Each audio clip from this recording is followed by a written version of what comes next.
Friends, இன்றைக்கி சூப்பரான காடை பெப்பர் ஃப்ரை பார்த்துடலாமா? அதுக்கு முன்னாடி அதுக்கு தேவையானதெல்லாம் ரெடி பண்ணி வச்சுட்டேன். 3 ஜோடி காடையை எடுத்து வாஷ் பண்ணி வச்சாச்சு.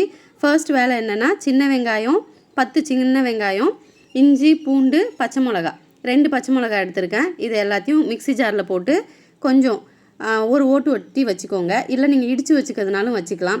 இது ரெடி பண்ணி வச்சுட்டு எண்ணெய் சட்டியை போட்டு நல்லா சூடானதும் தேங்காய் எண்ணெய், கடலெண்ணெய், நல்லெண்ணெய் இதில் எந்த எண்ணெய் வேணால் யூஸ் பண்ணிக்கோங்க. கொஞ்சம் அதிகமாக ஊற்றிக்கோங்க.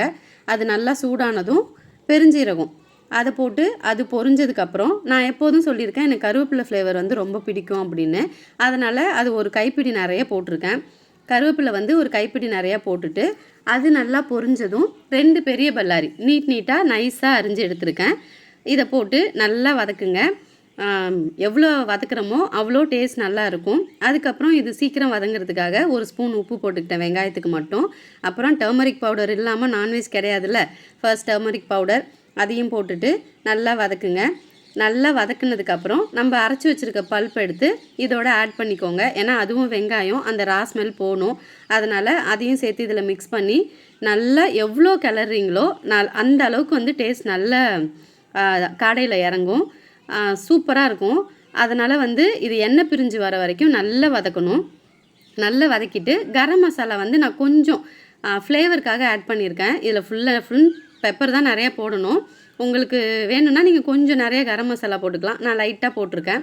அதுக்கப்புறம் காடையை எடுத்து போட்டுட்டு காடைக்கு தேவையான உப்பையும் போட்டுட்டு எல்லாத்தையும் நல்லா மிக்ஸ் பண்ணுங்கள். கைவிடாமல் நல்லா கிண்டிட்டு இதால் 4 ஸ்பூன் பெப்பர் போட்டிருக்கேன் நான். உங்களுக்கு கூட வேணும்னா கூட நிறையா போட்டுக்கலாம். நான் பாப்பா சாப்பிட்ணுங்கிறதுக்காக கொஞ்சம் கம்மியாக போட்டிருக்கேன்.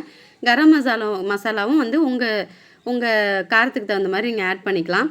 ஆனால் பெப்பர் தான் வந்து அங்கே நிறைய இருக்கணும். ஏன்னா வந்து மற்ற ஃப்ளேவர் வந்து அதை டவுன் பண்ணிடக்கூடாது.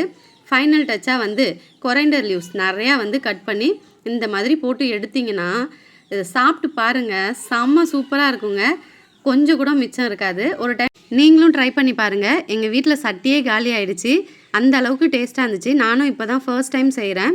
உண்மையாகவே நல்லா இருந்துச்சு. கண்டிப்பாக வந்து ட்ரை பண்ணிவிட்டு எப்படி இருந்துச்சுன்னு மறக்காமல் கமெண்ட்டில் சொல்லுங்கள். சேனலை சப்ஸ்கிரைப் பண்ணிவிடுங்க. பிடிச்சிருந்தா லைக் பண்ணுங்கள், ஷேர் பண்ணுங்கள், கமெண்ட் பண்ணிவிடுங்க. பாய்.